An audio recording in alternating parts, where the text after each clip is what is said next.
This is your daily dose of all things royal. Welcome back, my gorgeous, good-looking friends.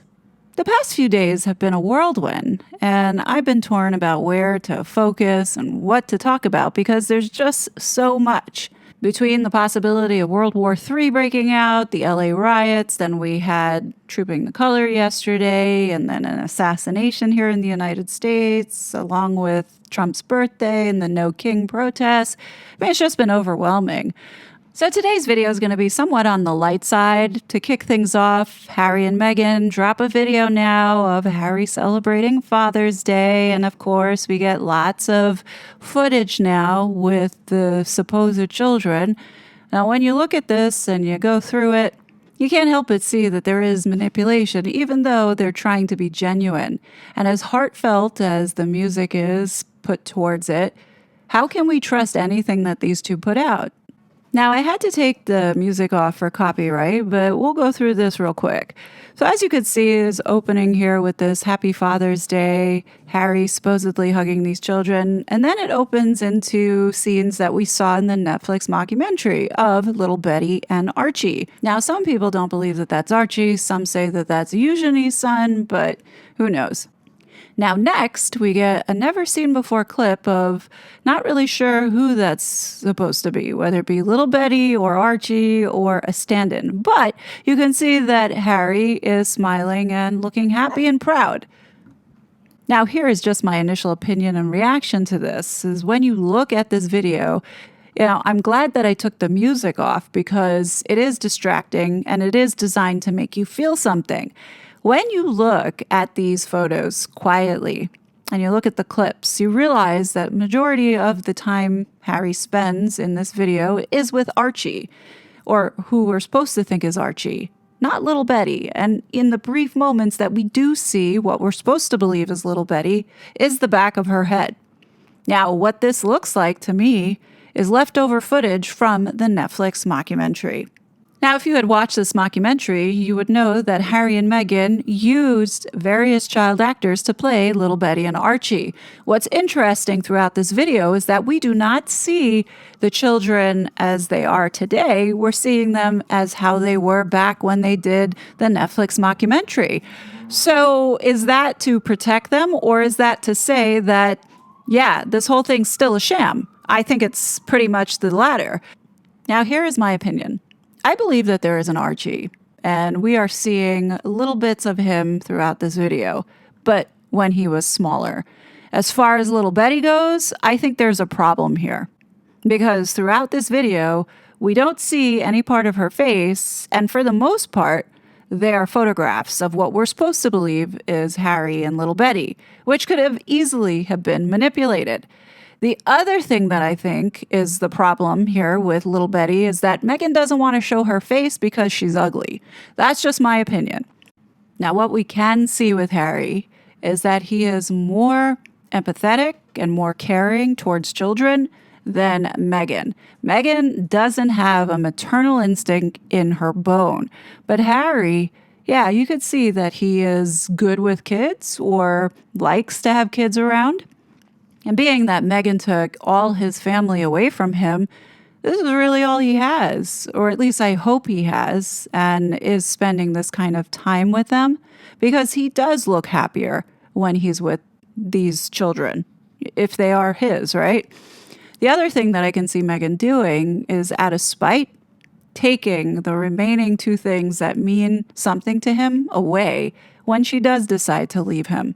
That's what I can see this woman doing. But the thing is that we don't know. Like, how can we trust this footage? Because this is not what the children look like today. And we do know that some of it was used from the Netflix mockumentary. So how do we not know that this is not just extra footage that they had been filming and using to put on this show for us back in 2022 when they released that 6-hour wine fest? We don't. But my bet is that's what they did.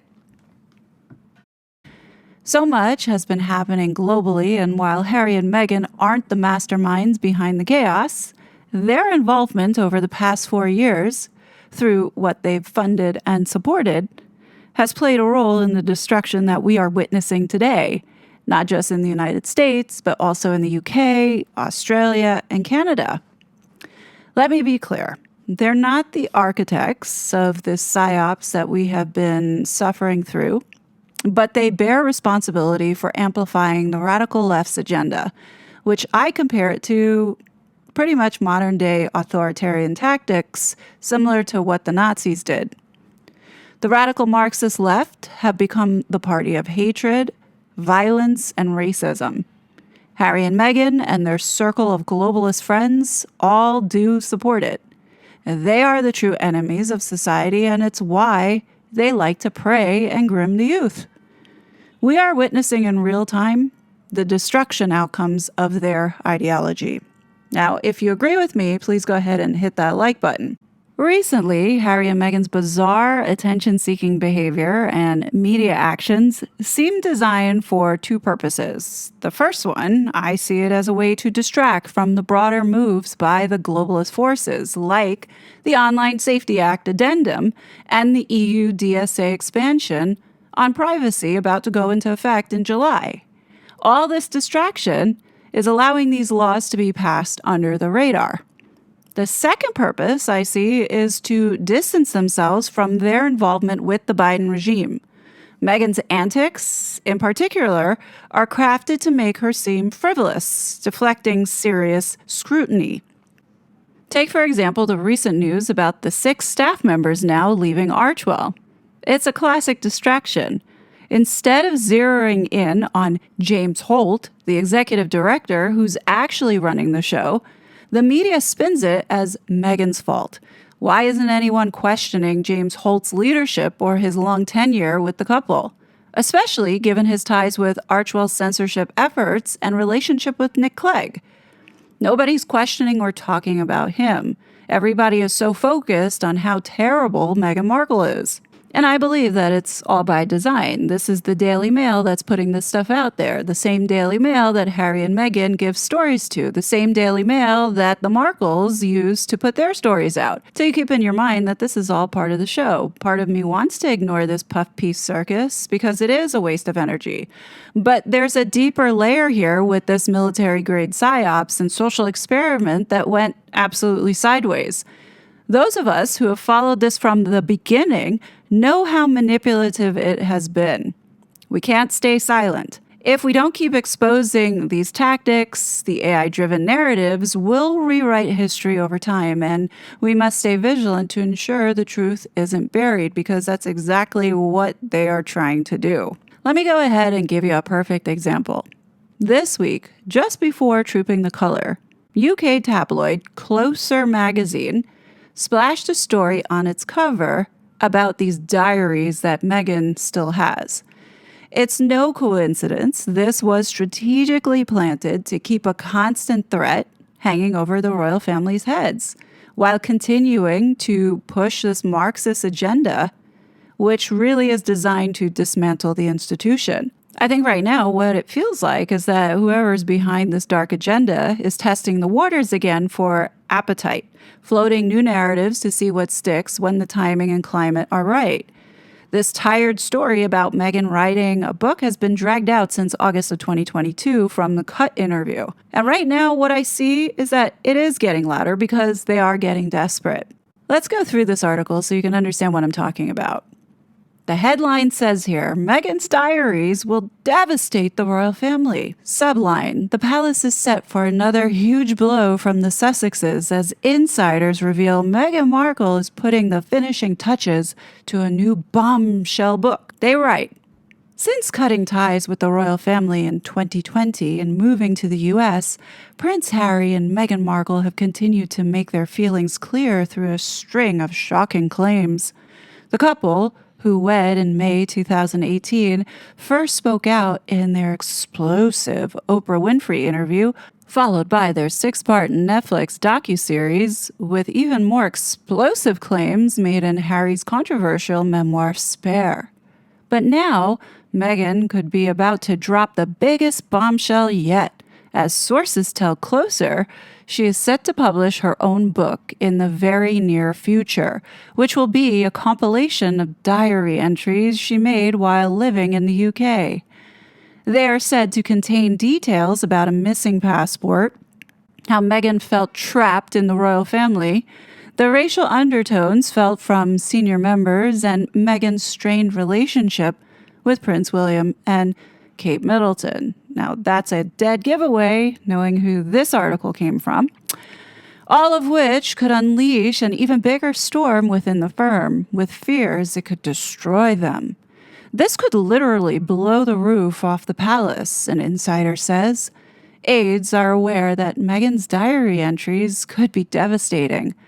There have already been hints at what they contain and specific scenarios skimmed over in interviews that, if elaborated upon, could open up a whole new can of worms. Look, here's the deal with this so-called diary. Anyone who's been paying attention knows that it's going to be a cesspool of fabricated tales and manipulative wording, crafted to give Meghan this legal cover so she can dodge any kind of lawsuit. She pulled the same stunt in that Oprah interview, didn't she? This cunning manipulator wields language like a weapon, spitting venom, but at the same time smiling through it, if you know what I mean. So don't think that it's going to be any different. Explosive. It's very much about Meghan's feelings. Okay, when is it not about Meghan's feelings? So it risks coming across as woe is me, but it will make for explosive reading. There are entries about her infamous disappearing passport, full-on screaming matches with other members of the royal family, and details about the royal racist. Our source adds, the diaries will be a big seller because it involves the royal family. That's the only way Meghan can remain relevant and steal the headlines. The palace is concerned about the potential impact the diaries could have, and research has already been conducted to determine the best way forward. They're working out an action plan upon its release as the Sussexes' swipes do scratch away. This is something that will need some serious damage control. Now, I think if Meghan is going to launch a book, it's going to be if her titles and her children's titles are taken away. That's when she's going to launch a book. I don't think she's going to do it to provoke the palace, but that's just my opinion. Based off of everything that we have seen that has been calculated in this psyops, you never know. She could do that, and the end result is still her titles and the line of succession of those children be removed. I mean, I think that's where we're going, but there needs to be some more drama, I would say. Harry, 40, and Meghan, 43, who are parents to Archie, 6, and little Betty, who turned 4 last week, acquired $20 million advance from Penguin Random House for a 4-book deal in 2021. While Harry is set to pen another book after the success of Spare in 2023, Meghan's diaries were also included in the deal. So now here's where a narrative, or one of the many narratives, have begun to morph. Originally, when it was announced that Harry had this 4-book deal for $20 million, one of the books, yes, indeed, was to be for Meghan, but they had mentioned that she was going to do some type of guru lifestyle health book of some sorts. Now they're including the diaries. The diaries weren't known at the time when this deal was signed. So, who's telling the truth? I don't think any of it's true. I don't even think that this deal is true because, who would give $20 million to produce one book and still waiting for 3 more? What's the deal with the contract? When does it end? A 10-year contract? None of it makes any kind of sense. So here we go with the propaganda being pumped out to confuse everybody. Meghan has previously hinted at the existence of her diaries. In the August 2022 interview with The Cut, she described packing up her belongings from Frogmore Cottage, where she discovered a diary and expressed surprise at her past entries. She said, "You go back and you open drawers and you're like, oh my gosh, this is what I was writing in my journal there? It's interesting. I've never had to sign anything that restricts me from talking. I can talk about my whole experience and make a choice not to." When asked why she hasn't shared them, Meghan replied at the time, "I'm still healing.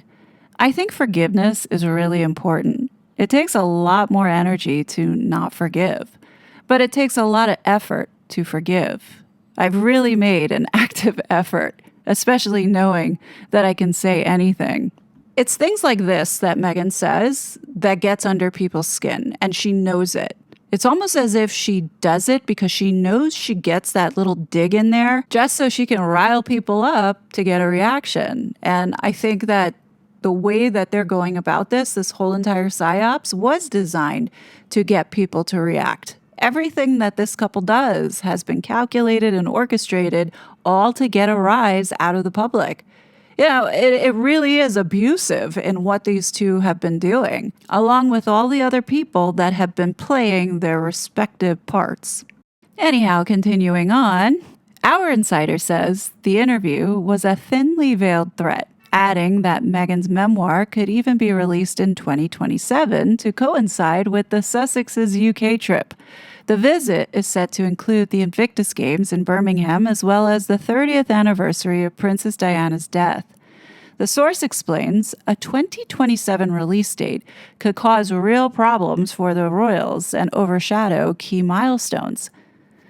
So here's the thing, folks. The very beginning of this article, they're stating that Meghan is putting her finishing touches on this new bombshell book, but is going to wait almost 2 years to release it? Like, come on. The sad part about it is that there are people who are dumb enough to believe these magazines. Since relocating to California in a move that has been dubbed Megxit, Harry and Meghan have publicly criticized Harry's family. During their 2021 interview with Oprah, the couple revealed that there were concerns and conversations about how dark Archie's skin would be before he was born, though it was later disclosed that these hadn't come from his grandparents, the Queen and Prince Philip. And despite reports that the Duchess of Sussex had made her sister-in-law cry, Meghan claimed it was actually Kate who reduced her to tears over a disagreement about flower girl dresses for her wedding. In Spare, Harry detailed an incident where he and William had a physical altercation after he allegedly lost his cool and branded Meghan difficult, rude, and abrasive. And in their Netflix documentary series, Harry and Meghan, she recalled the awkwardness she'd felt when she first met Kate and Wills. Now, it's thought that Meghan could take another swipe at Kate in her diaries, as she believes she behaved badly towards her in the past and thinks it's all very mean girl. And this is what you're going to see. They're going to double down and triple down on these narratives because they believe that if they continue to keep repeating it over and over and over again, that eventually over time, people are not going to challenge or question it, and this becomes the actual narrative. This is exactly what they're doing. Meanwhile, Harry is very much on board with his wife's new memoir. It's understood that he last spoke to his brother at the Queen's funeral in September 2022. And although he traveled to the UK in February last year to see his father, King Charles, following his cancer diagnosis, the Duke of Sussex recently revealed Charles won't speak to him. So it's not surprising that he's given it the green light. Harry is all for Meghan releasing the book now, our source continues. He believes there's nothing to lose in the current situation. He was initially against doing another book or Meghan releasing her diaries, but there hasn't been any movement in relations within the family for well over a year, so there's no going back. Hopefully, after listening to that, you can see that these stories are blatantly planted, straight from the PR machine of the Duke and Duchess, firing a not-so-subtle warning shot of what's coming. Does anybody really think that you or I could try calling up Closer Magazine or the Daily Mail with some wild tale? Like, take for example, saying that you are the surrogate claiming that you birthed little Betty. We'd be laughed at, or even slapped with a lawsuit faster than you could say tabloid, right? But when it's the dark forces pulling the strings behind Harry and Meghan, suddenly it's front page news, no questions asked. It's all a calculated distraction, keeping the public's tongues wagging about this nonsense while conveniently sidestepping the real dirt, like Jeffrey Epstein. But what do you guys think? Let me know your thoughts below. As always, I will be back with more content, but until then, please be safe and I'll talk to you later. Bye! Such a fraud.